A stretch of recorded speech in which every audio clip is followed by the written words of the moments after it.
আমার প্রিয় মানুষের উদ্দেশ্যে আমার একটা লাইন বলার আছে, যেটা আমি তাকে কখনো বলিনি। কইতে থাক। শাকিল, আমি তোমার অনেক ভালোবাসি জান।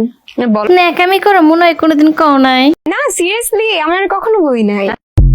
আই লাভ ইউ বলে নাই তাই তারা হাঙ্গা পর্যন্ত চলে গেছে। আর যদি আই লাভ ইউ বলতো না জানি কত দূর চলে যেত। ওরে বাপ রে বাপ, এই তোদের ডং দেখলে এমনি গাজলে। ওরে বাপ রে বাপ, ওনারা নাকি হেতে নাকি আই লাভ ইউ কয় না। আই লাভ ইউ ছাড়া তারা হাঙ্গা পর্যন্ত চলে গেছে। হেইডারে নিয়ে আবার গোষ্ঠী সদ্য ঝগড়া পর্যন্ত করছে। হ্যাঁ, এই সমস্ত ন্যাকামি এখানে বাদ দিয়ে বুঝছিস। ও যতদিন থাকবে ওর বাসায়, যতদিন আমি এলাও ততদিন আমি ওর কাছে থাকবো। সারা জীবন তুমি আমার বাসায় যাবা আসবা। ওর বাবা তো জন্য ওকে দরজা বাসা খোলা। দিয়ে দিয়েছে যে তুমি এখানে থাকো। ওর বাসা হলে এ যাওরা আমরা কামড়ে দেখছো, ওর বাসাতে হারা জীবন অলওয়েজ খোলা থাকবে। কারণ তুই এমন ধরনের পোল্ট্রি পড়াও যে এই পোল্ট্রি গো বাসা অলওয়েজ খোলাই থাকে।